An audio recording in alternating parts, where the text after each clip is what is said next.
The waitress tells the millionaire, "Sir, my mother has the same tattoo." And he froze. The lights of the azure lounge cast a shimmering reflection on the crystal tables where the wealthy conversed as if the world belonged to them. Among them walked Valerie Reed, balancing a tray with the practice gained from years of working double shifts. Tonight, there were more guests than usual. A multi-million-dollar deal for the Golden Capital Private Equity Fund was being celebrated, and everyone present seemed to live in a universe where problems didn't exist. Valerie tried to concentrate on her routine, but she was exhausted. She had left her apartment in the Bronx before dawn, leaving her mother in bed with that deep cough that worried her more each day. They didn't have money for medical tests, so Valerie worked every shift she could get. As she was clearing a table, she heard her supervisor's voice. "Valerie, go to the VIP area," she said hurriedly. "The assigned server called out. They need you there." Valerie felt a knot in her stomach. She knew who was in that section. Stephen Lancaster, one of New York's most respected and feared businessmen. And next to him usually was Marcus Thorne, an executive known for his arrogant attitude. She took a deep breath and moved toward the private section. As she approached, she immediately noticed Lancaster's presence. Marcus, sitting to his right, was talking too loudly, laughing in an exaggerated way. "Good evening, gentlemen," Valerie said with a measured smile. "Would you care for something to drink? Champagne?" Marcus replied without looking at her. "And make it the most expensive. We're celebrating a deal here that's worth more than what most people make in their entire lives." Valerie felt the sting of his words, but maintained her composure. "Right away," she replied. As she walked away, she heard Marcus mutter, "Look at them. Some are born to serve, others to lead." The other men at the table laughed, except for Stephen. He hadn't even looked up from the documents in front of him. Valerie went to the bar, took a deep breath to keep her frustration in check, and returned with the glasses. She placed them carefully and was about to leave when Marcus spoke again. "Hey girl," he called out. "Do you realize how much money is at this table? Do you even know what that's like?" "I'm just working, sir," she replied, wanting to get out of there. "Sure working," he mocked, laughing with the others. Valerie clenched her jaw, but remained silent. She had learned that talking back only made things worse. The minutes passed, and the heavy energy at the table continued. Then something happened that completely changed the course of the night. While clearing some empty plates, Valerie noticed that Stephen had slightly rolled up his shirt sleeve. On his wrist, a tattoo was visible. A compass rose with a date underneath.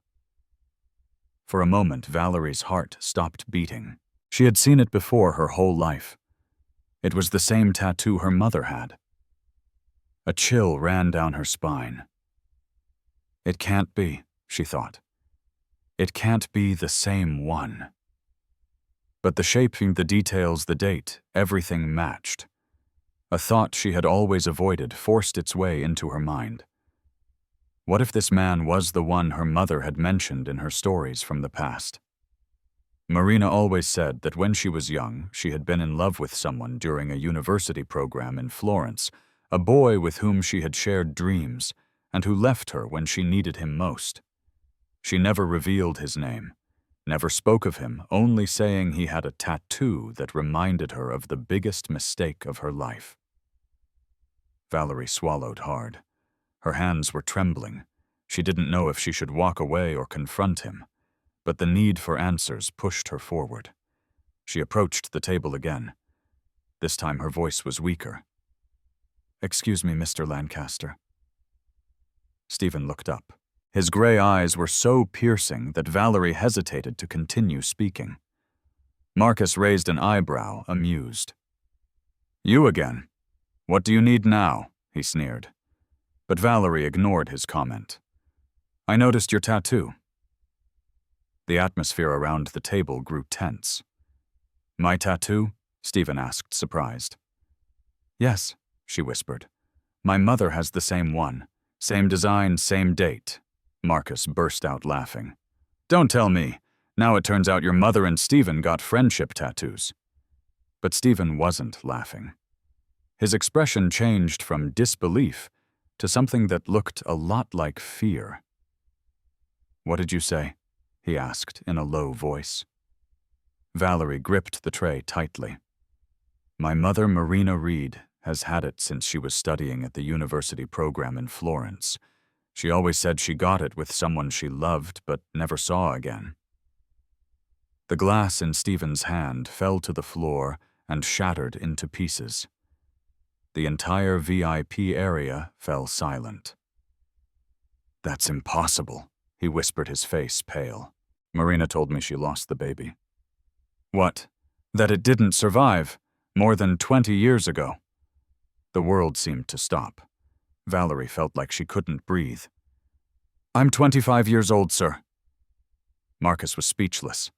The other men at the table were frozen. Stephen shot to his feet, nearly knocking over the table. What's your mother's name? Where is she? How is she? He fired off desperately. Tell me. Valerie took a step back.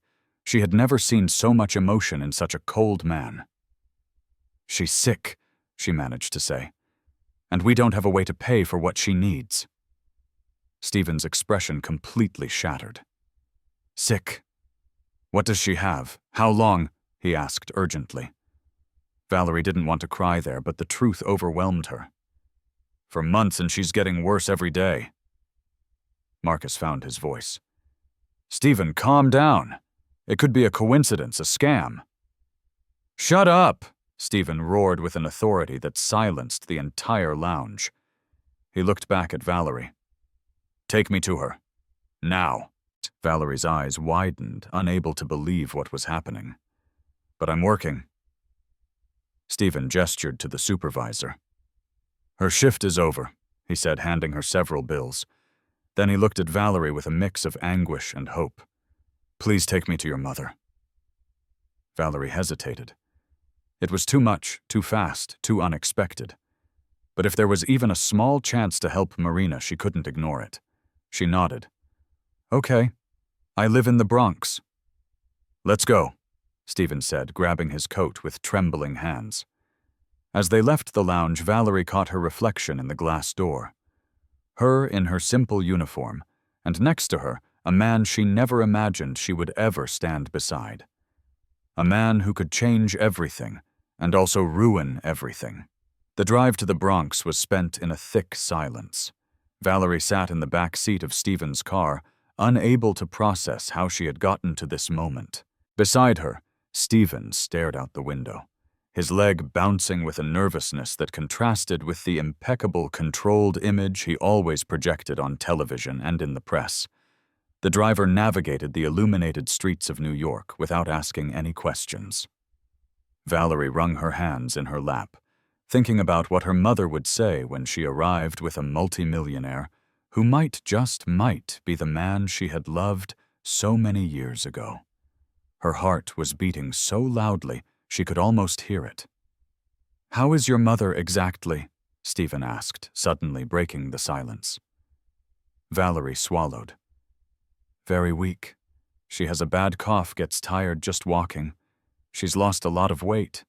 We haven't been able to afford the tests she needs to know what's wrong. Stephen frowned. How long has she been like this? Months, she replied, her voice breaking. And it's getting worse every day. Stephen rested his elbows on his knees and put a hand to his forehead, as if trying to hold something back. His breathing became noticeably heavier. He started to say, but the words wouldn't come. If she had told me the truth, Valerie glanced at him. My mother was scared, she whispered. She always said she was left alone when she needed it most. Stephen closed his eyes for a moment. I didn't know, he said in a low voice. She told me she'd lost the baby and disappeared. I looked for her for months, then years, but I never found her again. Valerie laced her fingers together tightly. She never mentioned your name again. She just said it was a mistake to trust. Stephen opened his eyes with a mix of pain and surprise. Your mother talked about me. She never said your name, but she did say that he... Valerie looked at him directly. The man she was with didn't support her when he found out about the pregnancy. Stephen's face tensed. He didn't defend himself. He didn't try to make excuses. He just lowered his head like someone receiving a blow he knew he deserved. The car finally stopped in front of the building where Valerie and Marina lived. The contrast with Stephen's world was brutal. The place was old, the walls warned the entrance barely lit. Valerie felt a pang of shame. It's not, she started to say. You don't have to apologize for anything, Stephen interrupted firmly, getting out of the car. Let's go. They climbed the narrow stairs of the building to the 3rd floor. Each step echoed in the silence of the place. Valerie was so nervous she could hardly breathe. At the door, she stopped. Before we go in, she said with a trembling voice, I don't know how my mother is going to react. Stephen nodded slowly. I just want to see her and talk to her if she'll let me. Valerie put the key in the lock with shaky hands and slowly opened the door. Mom, she called out. I'm home. Marina's weak, tired voice answered from the small living room. So soon? What happened at work? When Valerie walked in, she heard her mother trying to sit up on the old couch. Seeing Stephen enter behind her daughter, Marina froze. Her eyes widened as if she were seeing a ghost. No, she whispered, bringing a hand to her mouth. No, it can't be. Stephen took a step forward, his face filled with emotions he had buried for years. Marina. The woman had to grip the edge of the couch to keep from collapsing. What are you doing here? She asked in a thin voice, heavy with anguish. Valerie's heart sank. She had never seen her mother so vulnerable. Mom, she murmured, I found him tonight. I saw his tattoo. It's the same as yours. I had to know the truth. Marina squeezed her eyes shut. Silent tears began to slide down her face. Valerie, you shouldn't have, she said between sobs. Why did you bring him here? Stephen, hurt by her words, took another gentle step. I didn't come to hurt you, Marina. I just want to understand. You told me you'd lost it. You told me there was nothing left. Marina looked up, her eyes filled with a mix of rage and pain. And what did you expect me to do? She exclaimed. I was alone, scared with a child you told me you didn't want. You gave me money to solve it as if it were a problem. Stephen took a small step back as if her words had pierced him. I was a kid, Marina. I was scared, but I never ever should have let you go. But you did, Marina replied bitterly. I was left alone and I wasn't going to beg you to stay. Valerie felt the room become too heavy. She felt like she was witnessing a pain that had taken more than 20 years to erupt. Mom, she whispered, stop, please. Marina looked at her. Her tired eyes softened a little. Honey, you don't understand. Yes, I do. Valerie interrupted, tears in her eyes. I understand that you're sick, and we don't have money to help you. And he can do it! He can help you, Mom! He can help you live! Silence fell like a heavy blanket. Marina sobbed harder, covering her face with her hands. Stephen stepped forward, this time decisively. Marina, he said in a solemn voice, let me help you. I don't care how much it costs. I don't care about anything else. I just want to make sure you're okay. Marina slowly lowered her hands. She looked into his eyes, searching for something. Maybe sincerity, maybe regret. Maybe the young man she once loved and found. Why now? She asked in a broken whisper. Stephen took a deep breath. Because I didn't know I had a daughter. Because I thought I had lost everything. Because His voice broke. Because I never stopped loving you, Marina. Even though I buried it under years of work. Marina's tears fell again, but this time they weren't tears of anger. Valerie felt a tight knot in her throat. Mom, let him help you, she pleaded softly. Marina looked at Stephen one last time, exhausted, defeated, vulnerable, and finally nodded. Okay. Valerie let out a breath she didn't know she was holding. Stephen closed his eyes, as if a great weight had just been lifted from him. Tomorrow morning, he said, I'll take you to New York Presbyterian Hospital. They'll run every test. You won't lack for anything. Marina, too weak to respond, simply bowed her head. Valerie looked at him with a mix of disbelief and relief. Thank you, she whispered. Stephen looked at her with shining eyes. Don't thank me. This is the least I should have done 25 years ago. That moment marked a before and after. It was as if the past had finally knocked on the door Marina had kept shut for decades, and when she opened it, everything she had hidden came rushing out into the light. But the night was not over yet. When Stephen left the apartment, Valerie walked him to the door. Valerie, he said, before leaving. If you'll let me, I want to be present. In her life, in yours too. She didn't know what to say, just nodded slightly. I'll be by to pick you up at 8 tomorrow, he added. Get some rest. When he left, Valerie slowly closed the door. She leaned against it for a moment, processing what had just happened.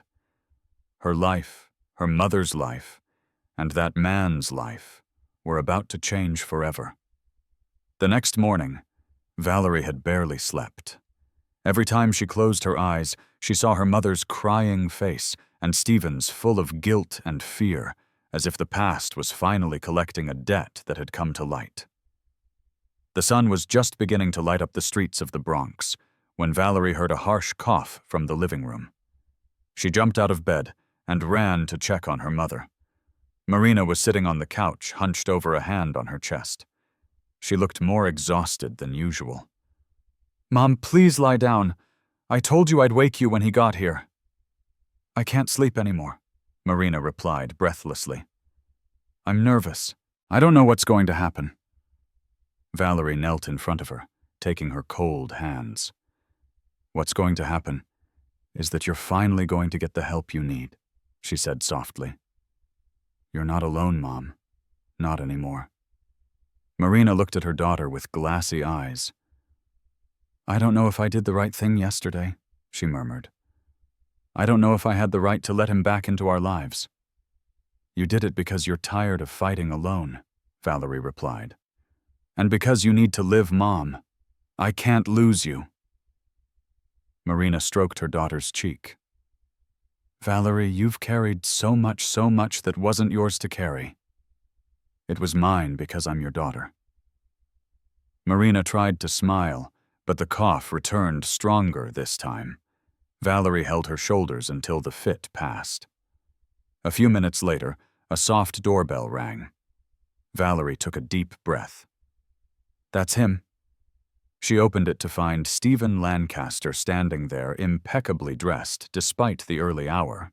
He was holding a bag with medications and vitamins he had likely procured at dawn. Good morning, he said, in a restrained, almost fearful tone. Valerie stepped aside to let him pass. Marina watched him from the couch with an expression that mixed caution, nostalgia, and pain. Hello, Marina, Stephen greeted her calmly. How did you sleep? How could I? She replied, without softness, but also without aggression. Stephen took a deep breath before speaking. They'll run a full set of tests today. They won't make you wait for hours. You won't have to worry about anything. I've already spoken with the director of New York Presbyterian. They're expecting you.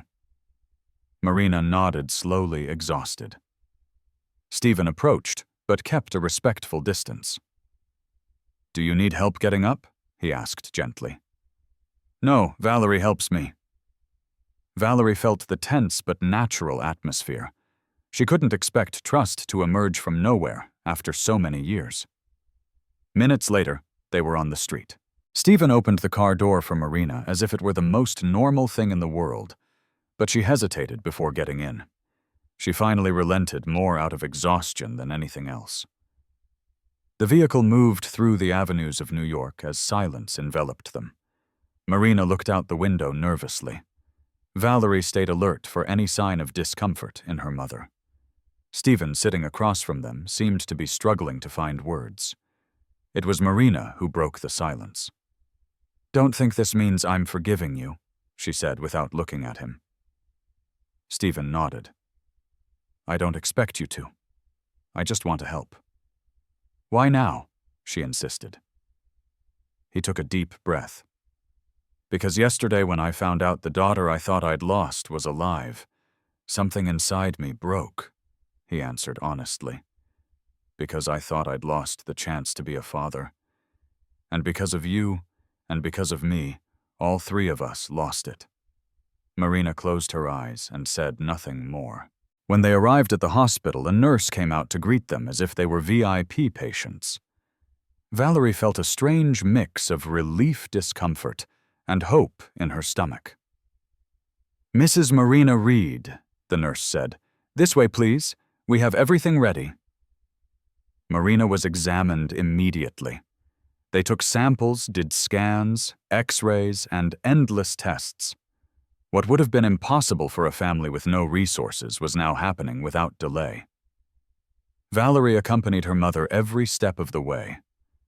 Stephen walked behind, always attentive, but never in the way, as if he was afraid of being rejected again. After a couple of hours, the doctors asked them to wait for the results in a private room. Marina was exhausted, almost asleep. Stephen sat across from Valerie. She looked at him with an expression he couldn't quite interpret. "I want you to tell me the truth," Valerie demanded suddenly. "What happened with my mother 25 years ago?" Stephen tensed, looked at his hands, then at her. "We were young," he began in a soft voice. "I was scared. My father controlled my life. He threatened to take everything away if I went through with the pregnancy. And I was a coward, I admit it. I said horrible things to her and gave her money to end the pregnancy." Valerie stared at him, without blinking, holding back tears. "She didn't do it," she said, trying to keep her voice steady. "She had me and told me she'd lost the baby," Stephen continued. "When I found that out, I fell apart. I looked for help. I wanted to find her to apologize to fix things, but she was gone. Changed her number. Left the university. It was like she had vanished." Valerie listened in silence, but every word chilled her to the bone. "If you had known I existed," she whispered, "what would you have done?" Stephen looked up, and what Valerie saw in his eyes wasn't corporate arrogance. It was pain. True pain. "I would have been with you," he answered without hesitation. "I would have taken care of you both. I would have changed everything. I wouldn't have let you grow up in the conditions you grew up in." Valerie felt a lump in her chest. "You're 25 years late," she said softly, without cruelty. Stephen swallowed. "I know. But if you give me the chance, I can try to be here now." At that moment, the door opened and a doctor came in with a thick folder. Marina woke with a start. "The results are in," the doctor announced. Valerie gripped her mother's hand tightly. The doctor looked at them with a calm smile. "Mrs. Reed, you don't have cancer." Valerie felt the world spin. Her breath caught in her throat. Her mother brought a hand to her chest as if she couldn't believe it. I don't have it," Marina stammered. "No," the doctor confirmed. "What you have is a severe pulmonary infection aggravated by stress, poor nutrition, and lack of rest. It's serious, but completely treatable." Valerie burst into tears of relief. "Is she going to be okay?" she asked through her sobs. "With treatment, rest, and good nutrition, yes," the doctor replied. She needs care and a bit of time, but she'll recover. Stephen lowered his head, covering his face for a moment. It was as if he was releasing an enormous weight. Marina was crying, but this time from relief. "Thank you," she whispered.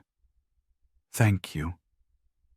Stephen took a deep breath and moved a little closer. "Marina, I swear I won't let you go through this alone again." She looked at him intently. There was exhaustion, but also a shadow of something Valerie didn't immediately understand. Maybe resentment. Maybe a desire to believe him. Or maybe both. The doctor handed them the treatment plan. Valerie took it with still trembling hands. When the doctor left, Marina took a deep breath. "Valerie," she said, looking at her intently, "I need you with me these next few days. I don't want to be alone." Valerie hugged her. "I'll be here, Mom." But she also looked at Stephen. "He can help us." Stephen slowly let out his breath. "I'm here for whatever you need," he assured them. "I'm not disappearing this time." Marina looked at him for a long moment. "We'll see about that." Valerie knew nothing would be easy, not for her mother, not for Stephen, and not for her. But for the first time in a long time, there was light. There was hope. There was a chance to heal what had been broken for more than 2 decades. The following days were a mix of relief, exhaustion, and difficult-to-process emotions. Marina rested much more and followed the treatment plan to the letter, though she sometimes grumbled when Valerie made her eat more than she was used to. Meanwhile, Stephen showed up every day without fail, always at the same time, as if wanting to prove with consistency everything he couldn't prove in the past. On the 3rd day after the diagnosis, he knocked on the door punctually at 9 a.m. Valerie opened it to find him with bags full of nutritious food supplements and several light reading books for Marina. "I hope this isn't too much," he said, slightly uncomfortable. Valerie took the bags. "It's not, thank you," she replied, not quite sure how to act around him. Marina, half sitting on the couch, watched from a distance. Stephen approached her cautiously. "How are you feeling this morning?" he asked sincerely. Marina took a deep breath. "Better, though I still get tired," she replied. "It's going to take time," he said, "but you'll recover." Marina didn't answer immediately. Stephen seemed to expect an outburst or a complaint, but what he got was a slight nod. Valerie went to the kitchen to put away what he had brought. Stephen followed her. "Valerie," he began in a low voice, "I've been thinking a lot about what you said. I know I'm late, I know I messed up, but I want to do something to help you build a better life. Not just with your mother, but for you." Valerie kept her eyes on the bags she was arranging. "I don't know if I'm ready for that," she admitted. "I understand," he said, "but I'll be here when you are." Valerie sighed. Every word Stephen said carried a special weight, as if he were trying to repair years that could never be recovered. "Now," Stephen continued more firmly, "there's something important. Your mother needs to rest, eat well, and be calm, but you also need a break." Valerie looked at him confused. "What do you mean?" Stephen hesitated a bit before speaking. "I spoke with a friend who works at the university in Florence. She informed me that you still have the right to re-enroll if that's what you want." Valerie felt a direct blow to her chest. "How do you know that I—" she began, her voice tense. "Your mother told me," he replied calmly. "She told me your dream was always to study there, to be a professor, and that you gave it all up when she got sick." Valerie clenched her jaw. She didn't know whether to feel grateful or invaded. "That doesn't matter anymore," she said, trying to sound firm. "I can't just leave her alone." Stephen shook his head gently. You wouldn't be leaving her alone.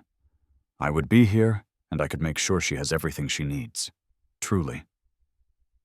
Valerie felt the world shift beneath her feet. Stephen, I can't accept something like that so quickly, she whispered. You don't have to decide today or tomorrow. Just think about it. Valerie fell silent. For years, she had buried that desire. She had shattered it with every night shift, every overdue bill, every doctor's visit they could never afford. And now suddenly someone was telling her she could get it back. But that someone was also the person who had abandoned her mother when she needed him most, and that conflict was tearing her apart. That afternoon, Marina was sleeping soundly, exhausted from the medication. Valerie took advantage of the silence to step out onto the small balcony for a moment. She needed air, needed space. Stephen followed her out, quietly. Valerie, he said, leaning against the railing without invading her space. I'd like to say something else, but I need you to understand I'm not saying it to pressure you. She looked at him cautiously. Okay, I'm listening. Stephen took a deep breath before speaking. For years, I thought success was everything. The money, the deals, the achievements. I thought if I accomplished enough, I could fill the void I felt. Valerie listened in silence. But that void never went away, he continued with honesty. And when I found out you existed, that void was filled in an instant. Suddenly, I knew what was missing in my life. I don't want to sound dramatic or pretend I can get back the lost time, but I want to be present. I want a chance, even a small one, to be a part of your life. Valerie felt a strange warmth in her chest. It was hard to process his words, but she couldn't ignore them either. I don't know how this is supposed to feel, she admitted. It's weird. It's too much. I know, he said. And I promise I won't pressure you. I just want you to give me the opportunity to be by your side, and if you decide to walk away, I'll accept that too. Valerie looked down. Her hands were trembling slightly. I appreciate you being honest, she murmured.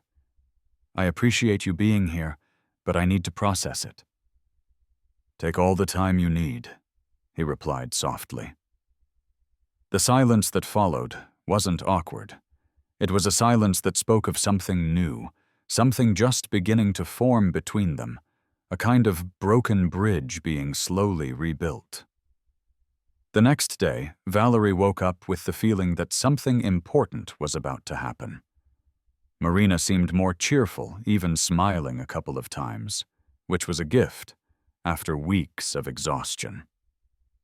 Mid-morning, Stephen knocked on the door again.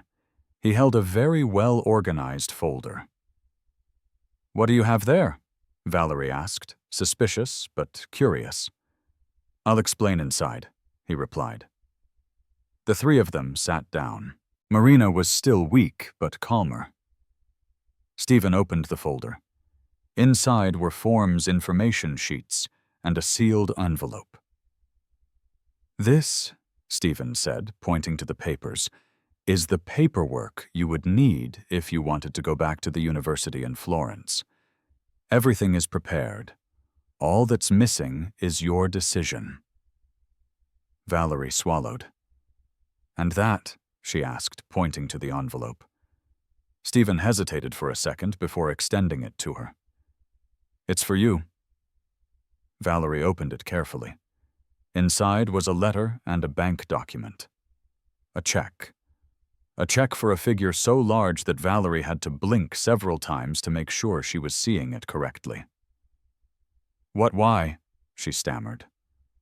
Marina, surprised, tried to sit up. No, Stephen said before they could protest. It's not charity. I don't want you to see it that way. This money is what I should have contributed from the day Marina had you. It's what I should have given you to secure your future. I'm not buying anything. I don't want to buy your forgiveness. I just want to compensate for what I didn't do. Valerie breathed raggedly. It was too much. Everything was too much. Stephen, this is... She began, her eyes filling with tears. It's what's fair, he replied. Don't take it as a gift. Think of it as what you're owed, because you've always been owed it. Marina was crying silently. She didn't know if it was from emotion, guilt, or the painful mix of both. Valerie held the check with trembling hands. It was the opportunity she had always wanted. It was the life she had dreamed of and left behind. I don't know if I can accept this, she whispered. Stephen moved slightly closer without touching her. You don't have to decide today, he said in a low voice. But I want you to know I did it thinking of you, of your future, not of me. Valerie closed her eyes. She felt the weight of all the years, all the decisions, all the accumulated pain, and she also felt something new, something like hope. Marina placed a gentle hand on her daughter's back. Honey, she murmured, don't be so hard on yourself. You have a right to think about your future too. Valerie pressed her lips together, struggling with a mix of fear and desire. That check represented an entire world, a life she never thought she could have. And although she didn't know it yet, accepting that opportunity would change her story forever. That night, after Stephen left, Valerie sat, staring at the check for long minutes. She couldn't look away from it. The figure was so large, she could barely comprehend it. It wasn't just money. It was a door, one that had remained closed to her entire life. Marina, reclining on the couch with a blanket over her legs, watched her daughter in silence. She knew that look. Valerie's mind was racing, torn between what she wanted and what she feared. Honey, Marina said softly, I know this is hard. Valerie swallowed her eyes, still fixed on the check. I don't understand it, Mom. How am I supposed to decide something like this? Marina adjusted the blanket. I know how you feel. It's all too much at once, but I want you to remember something. You're not obligated to accept anything, or to accept him as a father. What matters is that you make the decision that makes you feel at peace with yourself. Valerie took a deep breath. And what do you want me to do? Marina thought for a moment. I want you to be happy, she answered sincerely. I want you to follow your dreams. I don't want you to carry my mistakes or feel tied to me forever. Valerie looked at her hurt. I'm not tied down, Mom. I want to be with you. And you always will be, Marina said, reaching out to take her daughter's hand. But I want you to have your own path. If you decide to go back to school, I'll be fine. Stephen is here too, and while I don't fully trust him, I know he won't leave us. Valerie looked at the check again. Every number seemed to scream possibilities at her. She had never had an opportunity like this before. The next morning, Valerie woke with a heavy feeling in her chest. She had to talk to Stephen. She had too many questions, and was afraid that any decision would push her further from her mother or face her with a future she wasn't sure she was ready to accept. At 9 o'clock, sharp as always, Stephen arrived. He wore a soft, almost timid smile, as if afraid to cross an invisible line. Good morning, he greeted, placing a bag of fruit and a breakfast prepared by a chef from his usual restaurant on the table. Marina raised an eyebrow. You're trying very hard, Stephen. He smiled sincerely. I have a lot of years to make up for. Valerie looked down, both uncomfortable and moved at the same time. Stephen sat with them. He remained silent for a few seconds, as if waiting for Valerie to take the lead. She watched him intently, placing the check on the table between them. I need to understand something, Valerie said firmly. Stephen nodded. Tell me. What do you expect from me with this? She asked, pointing to the check. Do you expect me to call you Dad? Do you expect me to forgive you? Do you expect me to believe we can have a normal relationship after everything? Marina closed her eyes, fearing the answer. But Stephen didn't flinch. He didn't even look down. I expect nothing, he said calmly. Truly. I don't expect you to call me anything special. I don't expect you to forgive me, and I don't expect us to wake up tomorrow as a perfect family. Valerie's eyes widened slightly in surprise. I just want to give you something you should have always had. Opportunities. A future where you get to choose. I don't want you to repeat the life I had. I don't want you to be stuck because of fear or necessity. If you accept that money, it's so you can live as you deserve, not so you give me something in return. The silence that followed was profound. Valerie struggled to breathe. She didn't know if she should believe him. Her heart wanted to distrust him, but her body felt a relief she had been denying for a long time. Then Stephen added something that completely destabilized her.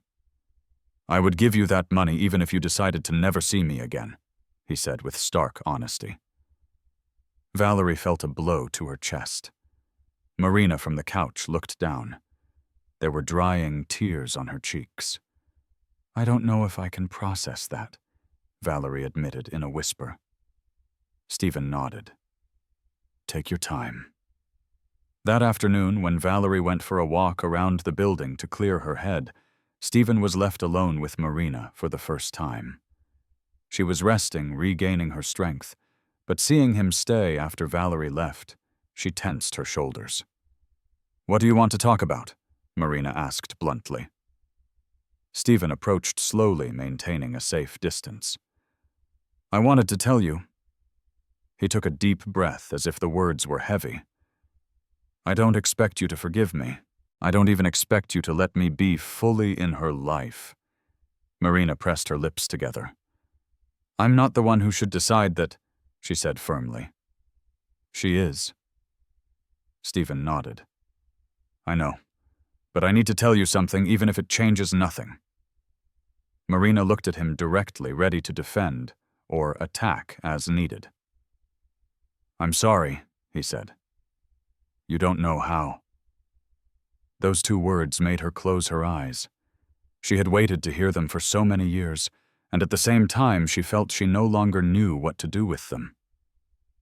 You can't erase what happened, Marina replied, without harshness, but with an old pain. My life was changed forever by a decision you made. I know, he repeated. And if I could go back, I would change everything. Marina took a deep breath. But you can't, she whispered. And I had to learn to live with that, alone, with no one. For years I thought if I ever saw you again, I would hate you. But now I'm just tired. So tired. Stephen listened to her, his eyes shining. Let me help you now, he pleaded. Just that. Marina watched him for a long time. It wasn't easy to trust. Not after what she had been through. But Stephen was there. He was really there. He didn't run, he didn't hesitate, he didn't try to make excuses. And most importantly, she had never seen Valerie so close to having a real chance. Help her be happy, Marina finally replied. Nothing more. Stephen bowed his head. That's the only thing I want. Valerie returned from her walk a few minutes later.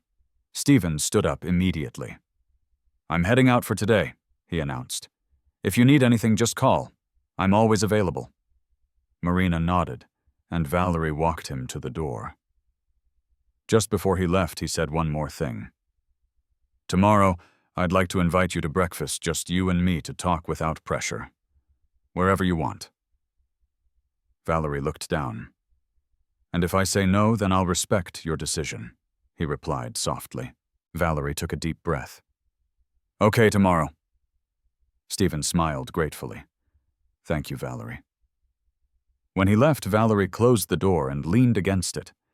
She felt like the entire world was changing at a speed that scared her. But it also thrilled her. The next morning they met at a quiet coffee shop near the subway. Nothing fancy, nothing intimidating. Stephen had chosen the place on purpose. I wanted a place where you'd feel comfortable, he said when she arrived. Valerie took a seat. The smell of fresh coffee reminded her of simple mornings, the ones where she dreamed of studying, of having a different life, a life that always seemed out of reach.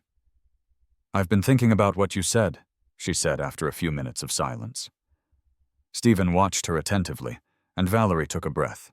"If I go back to the university," she said slowly, "would you be willing to help my mother in the meantime, to make sure she's okay, that she doesn't need anything?" Stephen didn't take a second to answer. "Yes, I'll do whatever is necessary to take care of her." Valerie looked at him intently. "I don't want you to think I'm accepting you as a father right away, or that I'm giving you my complete trust." "I know," he replied calmly. "I want to try," Valerie said, her voice stronger. Stephen's face softened. It was as if those words broke him down, but with relief. "Thank you," he whispered. "Thank you so much." Valerie felt a small knot in her throat. It wasn't forgiveness. It wasn't forgetting, but it was a beginning. And beginnings, though fragile, held immense power. Later, when they returned home, Valerie found Marina smiling faintly. "How did it go?" her mother asked. Valerie sat beside her and took her hand. "Good, Mom. I think I'm going to finish my studies." Marina hugged her, crying with happiness. "You deserve it, honey. You deserve it more than anyone." And though Valerie didn't know it yet, the decision would be the first step toward a completely different life. A life where, for the first time, she wouldn't have to survive, but live. The following week settled into a routine none of the three would have imagined a short time ago. Marina was improving slowly, her strength gradually returning, the cough subsiding, and some color coming back to her face. Valerie was starting to believe that after years of darkness, they were finally entering a brighter phase. Stephen continued his daily visits, always with the same respectful attitude. He never imposed, never demanded anything. If Marina was tired, he would sit in silence. If Valerie had questions, he would answer without trying to influence her too much. Although it was clear he wanted to get closer, he knew he had to tread carefully. There were too many open wounds. One afternoon, while Marina was sleeping, Valerie was looking through a guide for the university in Florence. Her heart was torn between excitement and fear. Then she heard a soft knock on the door. It was Stephen. "I brought the documents you asked for," he said, holding up a folder. "All the information about scholarships, schedules, materials, and procedures." Valerie invited him in. He noticed the open guide on the table. "Started looking at options already?" he asked with a faint smile. Valerie nodded. "Yes, but I'm still afraid of making the wrong decision." Stephen sat across from her. "That's normal. And though it might be hard to believe, doubting isn't a bad thing. It means you care about what you're going to do." Valerie rested her elbows on the table and laced her fingers together. "I'm scared that everything will change too quickly. That I'll leave and Mom will have a relapse, or that you'll, I don't know, stop showing up." Stephen frowned, surprised. "Valerie, I'm not going to disappear," he said with a sincerity that disarmed her. "Whether you're in New York or not, your mother will be taken care of, and you, even if you decide to keep your distance, I'll still be here." Valerie took a deep breath.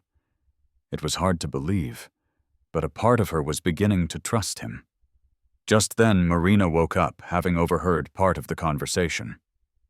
"Planning on leaving already?" she asked with a soft smile. Valerie got up to help her get comfortable. "Just looking at options, Mom. Nothing's decided."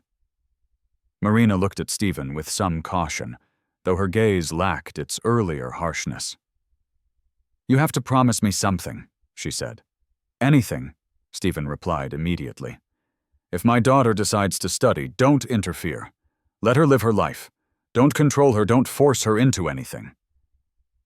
Stephen looked down and nodded solemnly. "I promise. I don't want to control anything. I just want her to have what she deserves." Marina relaxed a little, but exhaustion forced her to lie back down. Valerie and Stephen moved toward the window to let her rest. From there, they could see part of the neighborhood, old buildings, children playing in the street, neighbors greeting each other from window to window. It was a world completely different from Stephen's. "You know what the hardest part is for me?" Valerie asked, without taking her eyes off the street. "What?" he replied. "Accepting that I have options now. My whole life I thought I was destined to live like this with no chance to choose. And now I'm afraid of wanting something big and failing." Stephen leaned against the window frame. "You're not failing if you try. Failing is not giving yourself the opportunity." Valerie was silent for a few seconds. "Did you," she finally said, "ever feel that fear of failing?" Stephen let out a soft, sad laugh. "All the time. But I hid it behind work. I became an expert at faking control. Inside, I was lost." He paused. "You're braver than I am. At your age, all I did was run." Valerie was surprised to hear him admit it so plainly without excuses or embellishments. There was something deeply human in him she would have never imagined. Days later, Valerie received an email from the university in Florence, confirming she could begin the readmission process whenever she was ready. She froze in front of the screen. Marina, seeing her expression, approached slowly. "What does it say? That I can go back?" Valerie replied, her voice trembling.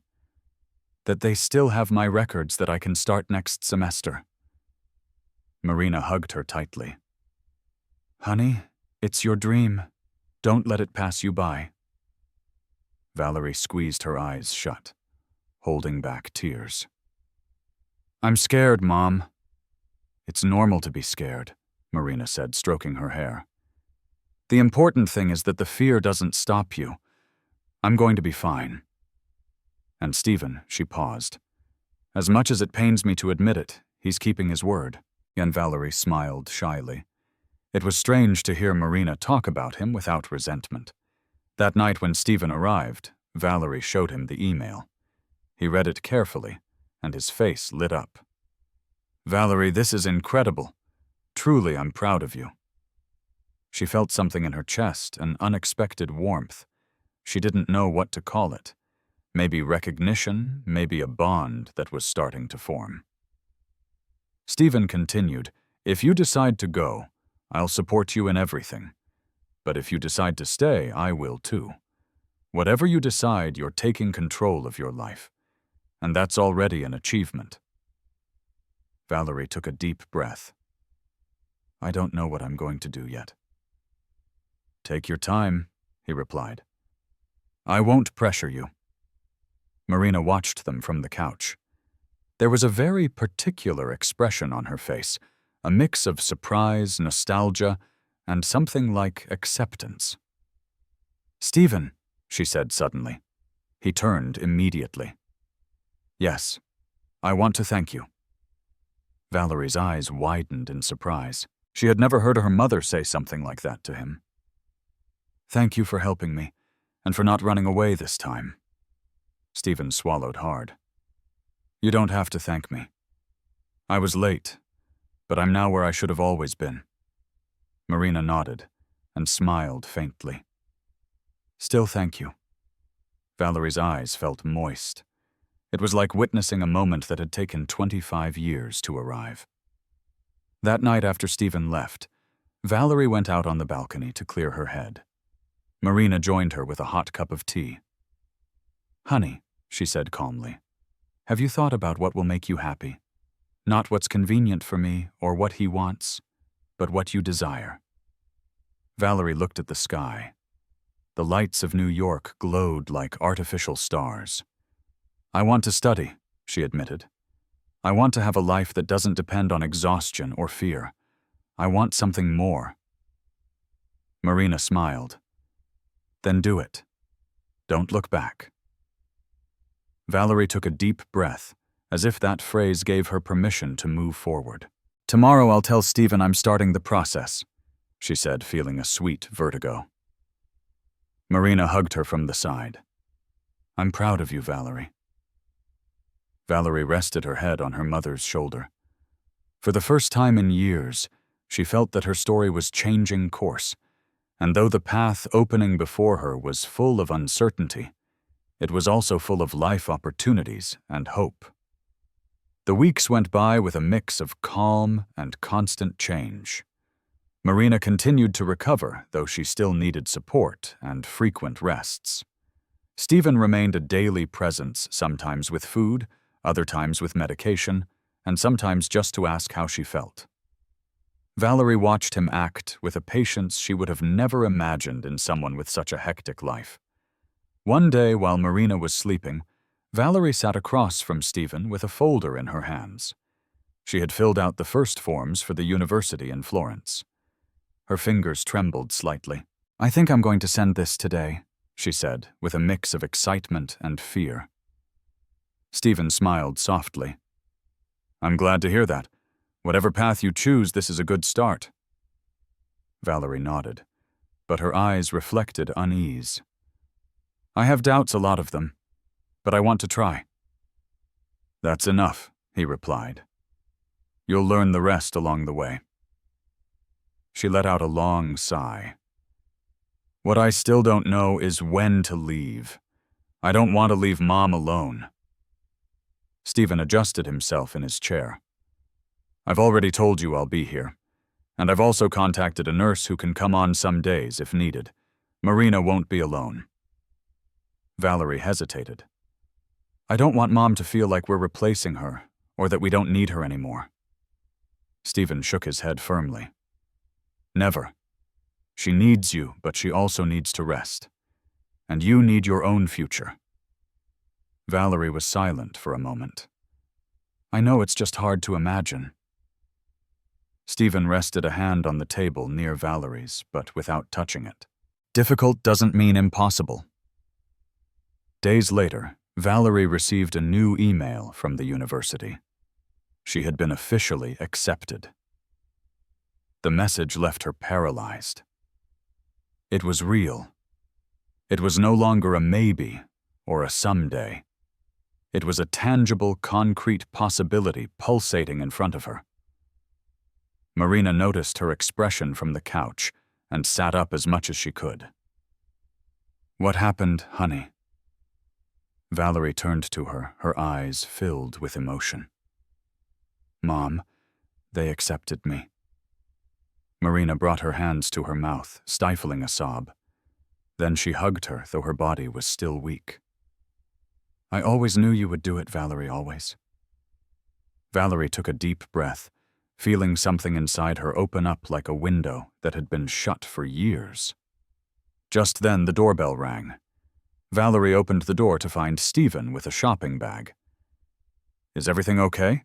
He asked, seeing the emotion in Valerie's eyes. She nodded quickly. I got accepted into the university. Stephen's eyes widened in surprise. Then his expression shifted to pure pride. Valerie, what incredible news. I'm truly proud of you. She looked down, smiling shyly. Thanks. When do you start? He asked. In 2 months. Stephen nodded, though you could tell he was excited. You have time to get organized. We'll look into housing paperwork and everything you need so you don't have any worries. Valerie shook her head gently. I don't want you to take care of everything. I want to do my part, too.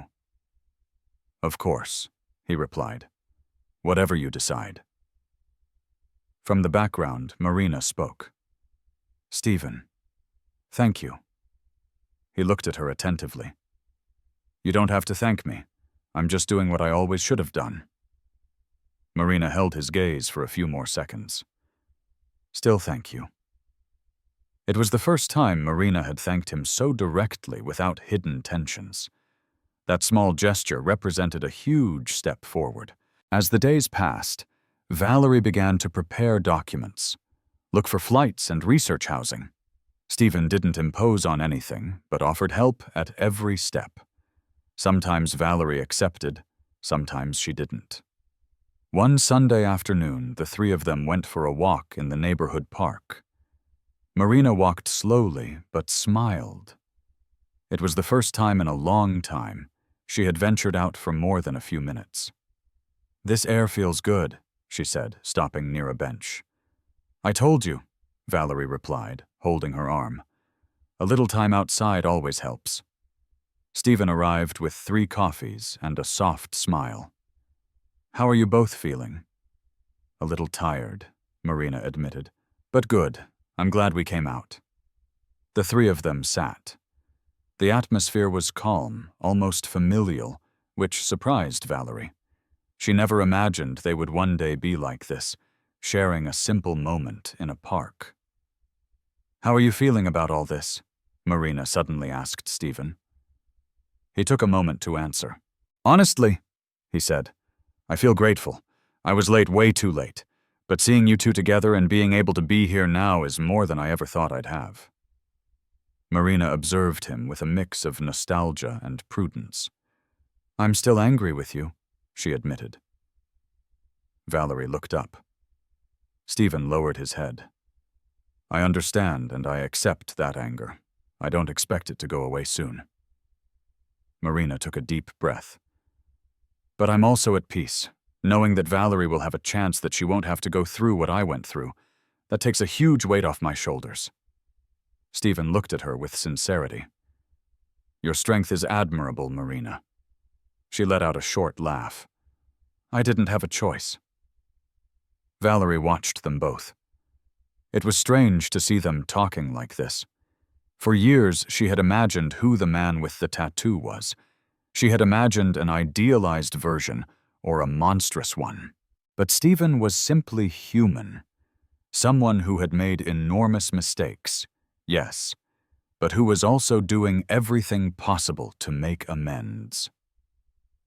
A few days later, while Valerie was organizing documents in her room, she heard Stephen talking to Marina in the living room. It wasn't common for them to talk without her present, so she listened unintentionally. "Marina," Stephen was saying, "I've been thinking about what will happen when Valerie leaves. I want to make sure you have what you need." "You've already done enough," Marina replied. "I don't want to depend on you." "I don't want you to depend on me," he said calmly. "I want to help you have stability. I'd like you to consider moving to a more comfortable apartment, something near the hospital with better conditions." Marina was silent. Stephen added, "I'm not trying to impose anything, but I know this place brings back difficult memories, and I also know your health needs a less draining environment." Marina sighed. "That's a lot, Stephen. I don't know if I'm ready for that." "When you are, I'll help you," he replied. Valerie smiled from her room without them seeing. Her mother had always been strong, independent, and distrustful, but slowly she was starting to let someone else take care of her. Not out of obligation, but because she finally understood she didn't have to carry everything alone. That night Valerie went out on the balcony while Marina slept. The city glowed in the distance with lights that looked like heartbeats. Stephen joined her in silence. "May I?" he asked, gesturing to the space beside her. Valerie nodded. They both stood looking at the city without speaking for a while. It was a comfortable silence, different from the one weeks ago. "You spoke with Mom today," Valerie said. "Yes," he replied. "I know she doesn't fully trust me, but I'm willing to earn that trust little by little." Valerie crossed her arms. "Stephen, I want to tell you something." He tensed slightly, perhaps expecting a reprimand. "Thank you," she finally said, "for staying, for not running, for being here even when it's hard." Stephen looked at her surprised. "You don't have to thank me for anything." "Yes, I do," she insisted. "All my life I felt like I had no one but Mom. And now I feel like we're not alone."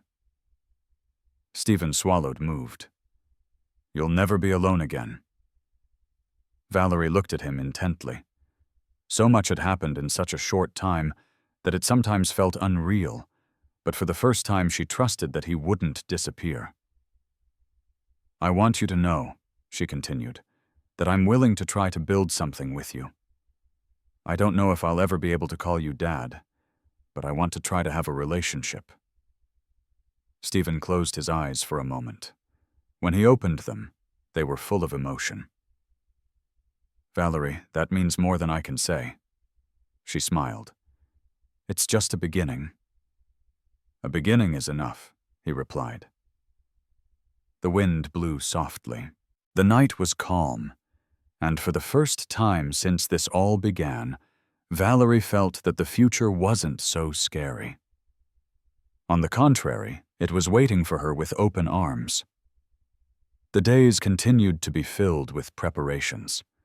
Valerie had to gather documents, complete paperwork, and organize her trip to Florence. Although the process was exciting, it also filled her with anxiety. It was the first time she was making such a big decision for herself without thinking solely about survival or what her mother needed. Marina watched her with a mixture of pride and nostalgia.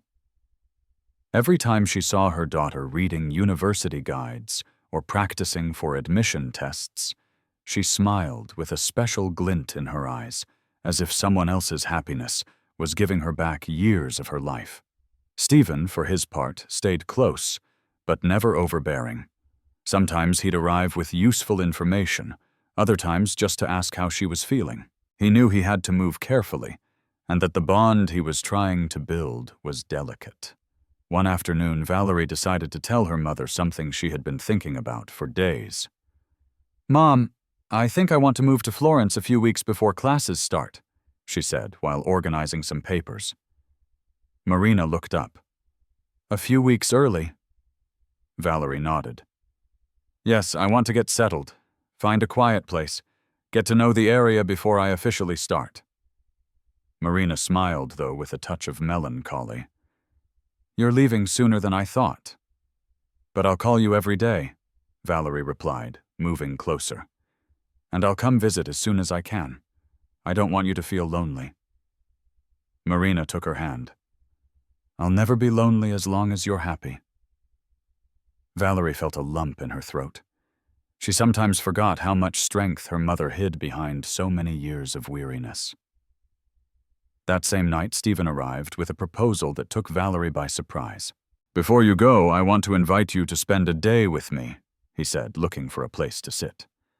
"Not to talk about paperwork or money or the past, just to get to know each other better." Valerie was taken aback. "A whole day?" Stephen laughed softly. "It's not a date," he clarified. "And I won't make you uncomfortable. I just want us to spend time together without the pressure of problems. A normal day, a walk, whatever you want." Valerie hesitated for a moment. She glanced at Marina, who was pretending not to listen, but clearly was. "What do you think, Mom?" "I think you should go," Marina replied, without hesitation. "It's part of building what you want to build, isn't it?" Stephen was surprised by her response. He hadn't expected such support. Valerie took a deep breath. "Okay," she finally agreed. They chose a Saturday, so Marina could rest peacefully. Stephen arrived early, and Valerie came out ready in comfortable clothes. He noticed she was nervous. "If at any point you want to go back, just tell me," he assured her. "I'm fine," she replied, though a bit tense. They walked through downtown New York without rushing. Stephen didn't try to impress her with luxuries. He knew her boundaries. They went to an old bookstore where Valerie stopped, fascinated by a special edition of a classic book. "Want to get it?" Stephen asked. "I'm just looking. You can have it if you like." Valerie shook her head. "I want to buy my own things when I start working in Florence. For now, I just want to enjoy this." Stephen respected her decision, smiling. Later, they went to a large park where the trees provided cool shade. They sat on a bench watching people stroll by. "I never asked you what you wanted to study," Stephen said. "Literature," Valerie replied with pride. I want to be a professor. I've always loved stories ever since I was a little girl. Stephen watched her with genuine interest. That makes a lot of sense. You're good at listening and understanding others. You have something that inspires trust. Valerie blushed. Slightly. She wasn't used to receiving compliments that didn't come from her mother. The day continued peacefully. They ate at a simple place. They talked about movies, books, everyday things. They didn't mention the past, the wounds, or the guilt. It was the first time they had shared a normal moment. Later in the afternoon, as they were walking back, Valerie suddenly stopped. "Stephen."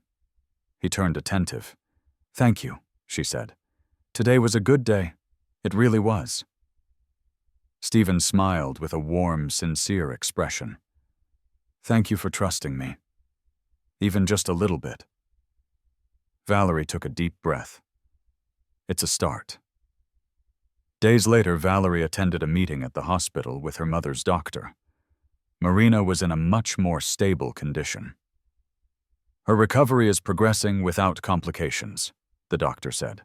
"With the right treatment, it's very likely she'll be back to a normal life in a few weeks." Valerie felt immense relief. When they left the appointment, Stephen was waiting outside. Valerie looked at him surprised. "What are you doing here?" "I wanted to know how everything went," he replied, a bit embarrassed. "I didn't want to interrupt." Marina smiled subtly. "It seems you can't help but worry." Stephen shrugged. "I guess not." As they walked toward the exit, Valerie approached him. "The doctor said my mom is doing really well." "I'm so glad to hear that, truly," he replied. "I think I'll be able to travel with peace of mind. Knowing she'll be okay takes a huge weight off me." Stephen looked at her directly. "Valerie, I promise she will be looked after. You can leave with a clear mind." She nodded, feeling a little less of that persistent fear. The day of the trip was approaching. Valerie packed her bags with Marina's help. They had bought essentials notebooks, simple clothes, and a small journal Marina gave her. "So you can write down everything you experience there," she said, "so you never forget who you are." Valerie hugged her emotional. "Thanks, Mom." A few minutes later, Stephen arrived to drop off some boxes with useful items for the trip. When he saw the suitcases, he realized the moment was near. "Can I help with anything?" he asked. Valerie shook her head with a small smile. "I think we're good." Marina, standing with the help of a chair's backrest, called him over. "Stephen," she said softly, "I want to talk to you for a moment." He approached, concerned. "Is something wrong?" Marina shook her head. "I just wanted to tell you something before Valerie leaves." Stephen waited. "I don't know what will happen between you two over time," Marina began. "I don't know if she'll ever see you as more than an acquaintance or as a father. But what I do know is that you're making an effort, and I value that more than you know." Stephen lowered his head, emotional. "Thank you, Marina. I mean it. Thank you." Marina looked at him with affection, something that would have never happened weeks ago. "Take care of my daughter, even when she's far away." "I will," Stephen replied firmly. "I promise you." That night, Valerie went out on the balcony for the last time before her trip. She looked at the city that had been the stage for her struggle, her effort, and her fears. Stephen approached, respecting the distance. "Ready for tomorrow?" Valerie took a deep breath. Ready and scared at the same time. "That's normal," he replied. "But you're going to be okay." She looked him directly in the eyes. "Stephen, I want to tell you something before I go." He tensed a little. "Tell me." "What we're building, this relationship. I don't know where it will go. I don't know how I'll feel in the future, but I want to keep trying." Stephen felt a warmth in his chest. "That's enough for me," he replied sincerely. "I'm proud of you, Valeria." She smiled. Thank you. And no matter what happens, he added, you have two people who love you more than you can imagine. Valerie felt that sentence pierce her soul.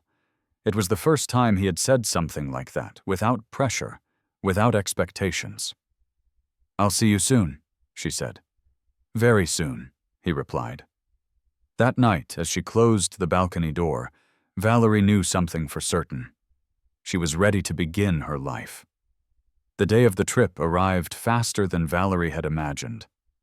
Dawn filtered through the window, illuminating the already packed suitcases. The apartment felt different, quieter, as if it also understood that something was about to change. Marina had been awake since early morning, walking slowly, but with more energy than weeks ago. Valerie got ready in front of the mirror, taking several deep breaths to calm her trembling hands. It wasn't just excitement. It was fear. Fear of change, fear of failing, fear of leaving behind the most important thing she had. Marina knocked gently on the bedroom door. Can I come in? Yes, Mom, Valerie replied, turning around. Marina entered slowly and looked at her with eyes full of pride. You look so beautiful, she murmured, stroking her arm. You look like the little girl who used to carry books bigger than herself because she wanted to learn everything. Valerie laughed softly.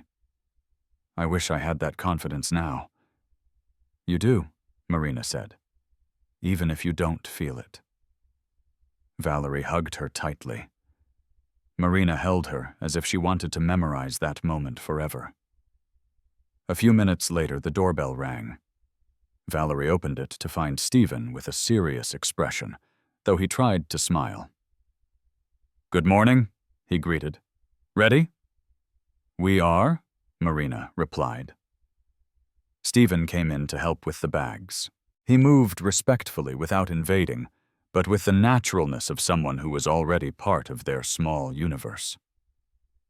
As they arranged things, Valerie noticed Marina watching Stephen with a different expression. Softer, calmer. Valerie, he said when they finished, whenever you're ready. She nodded, took a deep breath and grabbed her coat. She looked at the apartment one last time. It was small, old, and worn, but it was her home. It was the story that had shaped her, where she had learned to survive. Marina hugged her one more time before they left. I'm going to miss you, she said, her voice trembling. Me too, Valerie replied, holding back tears. But I'll call you every day, I promise. Just promise me one more thing, Marina requested. What? That you'll be happy. Valerie pressed her lips together and nodded. I'll try, Mom. The drive to the airport was silent, but it was a silence full of meaning. Stephen drove, while Valerie watched the buildings pass by one after another. Marina leaned back in the seat, breathing calmly. When they finally arrived, the airport was bustling with hurried people, rolling suitcases and announcements over the loudspeaker. Valerie felt a strange vertigo. This place represented a before and an after. Stephen went ahead to help with her luggage. You don't have to carry so much, Valerie said. Let me do something for you, he replied with a slight smile. While they waited to check in, Marina took her daughter's hand. Are you sure? She asked. Valerie looked at her with determination. Yes, I am. After checking the bags, they walked together toward the security checkpoint. This was the point where they would have to say goodbye. Marina clung to Valerie's arm tightly. I love you, honey, she said, holding back tears. You're the best thing that ever happened to me. I love you too, Mom, Valerie replied, hugging her. Marina held her for long seconds, not wanting to let go. Stephen waited a little behind, respecting their moment. When Valerie turned to him, she noticed his expression. Pride, nerves, affection, and something else. Something like hope. Stephen, she said, a lump in her throat. You don't have to say anything, he replied. I just want you to know, that I'm always here, for whatever you need." Valerie took a deep breath. "Thank you. Thank you for everything you've done for Mom and for me." Stephen shook his head gently. "Don't thank me. This is what I should have always done." There was a brief silence. Then Valerie added, "When I come back for the holidays, I'd like for us to see each other. I want to keep building something." Stephen was surprised. His eyes grew moist. "Valerie, that makes me very happy." She smiled, a smile full of possibilities. "See you soon, Stephen." "Very soon," he replied. Valerie gave them both one last hug and walked toward the security line. Each step was hard, but also liberating. Before handing over her pass, she turned back. Marina was crying, but with a smile. Stephen had his hands in his pockets, trying to hide his emotion, though it was clear he was struggling to stay composed. Valerie raised her hand. They did the same. Then she crossed through. The next few hours were a whirlwind. The flight, the landing, the transport to the temporary residence the university had assigned. The first glimpse of the city. Florence was beautiful, with ancient buildings, stone streets, and an artistic atmosphere that seemed to float in the air. Valerie took a deep breath when she reached her room. It was small, but bright. It had a desk, a simple bed, and a window overlooking a courtyard full of students. She took out her new journal, the one Marina had given her. On the first page, she wrote, "I'm starting my life. I hope I can make them proud." Then she put the journal away and went out again. She wanted to explore her new school, her new surroundings. The University of Florence was even bigger and more impressive than she remembered. She walked through the halls, heard different languages, saw students carrying books, laughing, running from one place to another. It was a life she had always dreamed of, and now it was hers.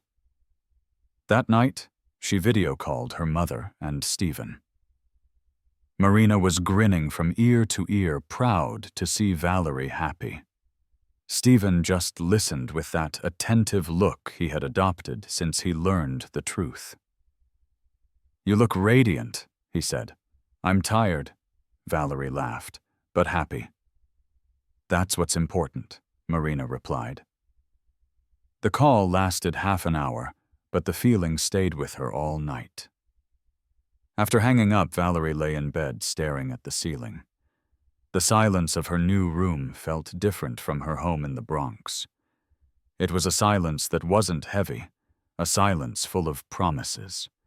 For the first time in a long time, she felt at peace.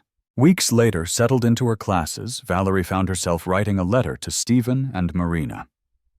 She didn't know exactly why, but she felt the need to express what was inside her. "Thank you for pushing me to dream again. Thank you for staying.